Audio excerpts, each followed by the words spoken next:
Good morning and welcome to Our Issues Milwaukee. I'm your host, Andrea Williams. Tuesday, November 11th is Veterans Day, an official U.S. holiday that honors people who have served in the U.S. Armed Forces. And here's a little history courtesy of the U.S. Department of Defense. World War I, also known as the Great War, ended on June 28, 1919. That November, President Wilson proclaimed November 11th as the first commemoration of Armistice Day. The original concept for the celebration was for a day observed with parades and public meetings and a brief suspension of business beginning at 11 a.m. After World War II, at the urging of veteran service organizations, Congress expanded the holiday to include all veterans and changed the name to Veterans Day. Today, veterans are honored by parades and ceremonies. Through this observance, we remember the sacrifices of our military.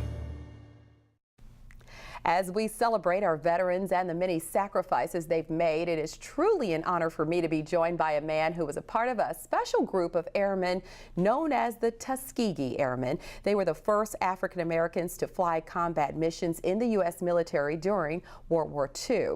It's estimated that approximately 300 Tuskegee Airmen are still living in the U.S. And what a privilege to have Tuskegee Airman Lieutenant Colonel Julius Jackson here with us today. Good morning, Lieutenant Colonel. Good morning, ma'am. How are you? I'm doing well. How are you? Fine, thank you. It is such a pleasure to have you here today. Thank you for your time. Thank you. And first and foremost, I'm interested in knowing, when did you first join the military? You know, it was so far back, I really don't recall the month. It was in the 40s, I guess. Yes, and so do you recall how, in fact, you became a legendary Tuskegee Airman? Oh, my instructor was to question you on that. No, you see, what keeps going back in my mind is that I killed people. And it was difficult for me to put that in my everyday living. You know, and then I finally realized if I didn't kill him, they would kill me. And that helped settle my nerves. So do you remember the experience of becoming an airman? Because for those who don't know, African Americans were denied military leadership roles and skilled training because it was believed that they lacked qualifications for combat duty. And before 1940, African Americans were barred from flying in the U.S. military. But in 1941, when it all started, Tuskegee Airmen changed all of that. So what do you remember about your experience in being able to fly as an airman? I always wanted to be a pilot. I used to play being a pilot. Then sometimes I would play that I was an airplane. My brother, I had a twin brother who I loved dearly, but we couldn't be in the same twins, siblings couldn't be in the same outfit because of the Sullivan brothers. You remember them? The sailors? No. 5 brothers got killed at the same time. So my brother had to be in a different place. That makes a lot of sense. Yes. Yeah. So you had to overcome segregation and prejudice to become one of the highly respected fighter groups of World War II. So how were you treated in the military? Let me go back and say that it's not what it used to be. It wasn't what it used to be. I'm sorry. And my desire to become the best, I overlooked that, that we didn't have that privilege. And I just covered that up with my desire to perform, because I could show people that I can fly, and I'm an American citizen. Yeah, yeah. That helped me up. You can show them better than you can tell them, right? Correct. And so I was looking at some some video footage of some other Tuskegee Airmen, and one man said that it really bothered him that he saw some POWs from Germany walking around the exchange freely when African American soldiers were only allowed to go once a week. That is correct. Wow. And so you had to overlook all of that in order to that was keep fighting. before I went overseas. But we, you know, the hotline, you know. So I didn't disbelieve that. I believed it. Yeah. That certain things we couldn't do because they thought we was ignorant and all of that. And yeah, so how much work went into, I know you had to work a whole lot harder than other young men who were training to be pilots.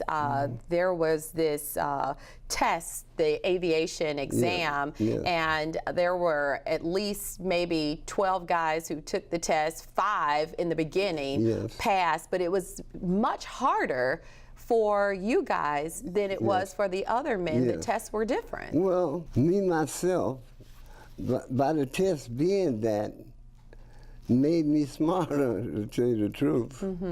It gave me more, you see? Yeah. And I passed it. You sure did, obviously. You got those wings, and you ultimately paved the way for full integration of the U.S. military and proved that African Americans could fly and maintain sophisticated combat aircraft. That is correct. I think I speak for a lot of people when I say thank you. So let's talk about what you remember most about your whole experience as an airman. My comrades, my comrades first. My wife, I remember, she was 6'2", she was German and Irish. And she was crazy about me because I used to put something in her teeth. So, and there were qualifications that you had to meet in order to even fly the plane. Correct. And what were some of those qualifications? Some was height, really. And I had no problem with that. I can see why, you know, because of the aircraft, parachutes and all that. Okay. It really didn't bother me much, really. I just ignored it. It made me stronger. Yeah. Okay, it really made me stronger. So I just said, well, if I can do this, I can surpass those who said we could not. Yeah. And when you made it into the program, which a lot of men were elated to be able to pass the exam, which was extremely challenging on purpose. Yes. How did you feel? What came across your mind when you found out that you were accepted into the program and that you were in fact going to fly after pretending to fly planes all grown up? Well, madam, at this point, I still can't tell you. It was overwhelming. And excuse me, I cannot put it in words. I understand. So obviously it's still touching to you all these years later. Yes. Because you are a hero and you really... I don't think so. Oh, I'm telling you that you are. Okay. You're my hero for sure.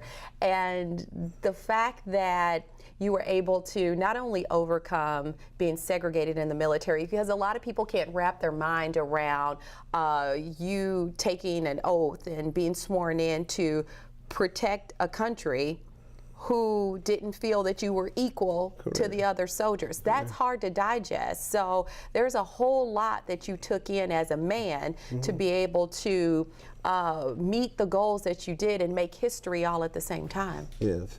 Another thing happened to me that I really loved. I jumped out of the plane and parachuted with the golden knife. Yes, and I'm glad you brought that up because you know what, Lieutenant Colonel? I've got that video. You have? Yes, we're going to take a quick second. I have the video. How much you pay me to make me a copy of that? We're going to look at it right now. I'll tell you what I do. I'll give you a wink.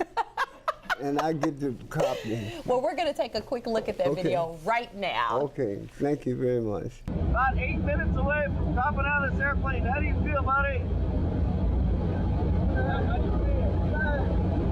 Feel good. Yeah? Yeah. You excited? Yeah.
Hey, Julius, you just jumped out of an airplane over Chicago, Illinois with the U.S. Army Parachute Team Golden Knights. How do you feel, buddy? Hey, sir, I just want to say it's an honor and a pleasure to jump with you. Thank you. Thank you for Congrats, Brother Jackson. Oh, that was good. All right, there you have it. I cannot believe. How old were you when you jumped out of that plane? I don't go by my age. I try to be a player. A young player. Yes. And if I said that all them girls is watching this program, So you're not going to tell us your age he's at an all? old man. Oh, okay. Well, we'll bypass. I'm guessing you're somewhere around 94 years young. I have no idea. You are remarkable, that is for sure. And that video we just saw, you jumped from a plane with the U.S. Army Parachute Team, Yeah, Golden yeah, Knights. Golden Knights, yeah. Wow, I can't even imagine flying around up there like that. Fascinating. Fascinating. I cannot believe it. So, what I is tell you it? what, when I make some money, I'll take you out and you can jump with me. But you got to bring your Visa card. Well, no, you're going to have to pay me a whole lot of money to jump out of a plane. Uh-oh. But before we run out of time, Okay. you have to tell me what it was like for you to fly the Red Tail. You see, you keep asking me that, and I get emotional. Oh, I'm sorry. No, don't be sorry. Because I can't find the words in a thesaurus or a dictionary to really explain how Julius Jackson felt when I took my first flight. There are no words, ma'am. I understand. Even if you gave me a kiss, I'll charge you, though. I'll charge you. Now, I couldn't see it. I did want to definitely talk about the role that the Tuskegee Airmen played and talking about flying the Red Tail, because people don't realize that you guys were escorting those bombers. Yes. And when you saw those Germans coming for them, you guys took action and you saved a whole lot of lives being the skilled men that you are. Absolutely. Yeah. Absolutely. Yes, and so it's my understanding that First Lady Eleanor Roosevelt, she was instrumental in getting the Tuskegee Airmen involved in That's combat. True. That's true. So special lady in your heart, I'm sure. Yes, Yeah. that is true. A lot of people don't know that. Yeah, and that's why it's so important to have you here, because you're spreading the history and sharing the feelings, and even though you can't find the exact words, I think just the fact that you can't gives us all an idea of just how special that was. Thank you very much. Absolutely. Thank you. And one last thing I wanted to know, if you could tell us, Lieutenant Colonel, is what is it that you want young people to know about the past wars that they may not understand, and especially young black men, what you went through and the things you've done to help make a difference? Instead of specifically speaking to what happened to me, I want the youngsters to understand they're at that age now where they can become, to make this a better nation. If the government will call me to fight again, I will. Wow, I love that. Without a doubt. And you are a testament that if you put your mind to something, you can do anything. Anything you want, God-given rights of this boiled up in you, and you can become. It's just like kissing a girl for the first time.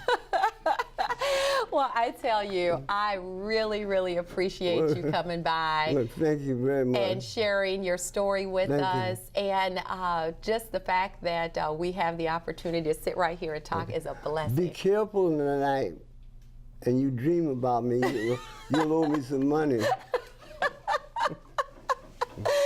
Thank you, and I speak for so many people when I say that. Thank you, darling. Thank you for your strength and all that you've done to help make a difference for our country. But remember what I said, it comes deep down here about our country. Our country is not what a few is doing or think or feel. We are the majority. Mm-hmm. And it's thanks to people like you. Thank you very much. Thank you very much. Thank you. And God bless you. And I hope your husband will break his leg. Tuskegee Airman Lieutenant Colonel Julius Jackson. It doesn't get better than that. Truly a man of strength and courage. On November 6 of 1998, former President Bill Clinton, he approved Public Law 105-355, which established the Tuskegee Airmen National Historic Site in Tuskegee, Alabama, to commemorate and interpret the heroic actions of the Tuskegee Airmen during World War II. And when we return to Our Issues Milwaukee, we'll find out more about an organization that works to help homeless vets right here in our community.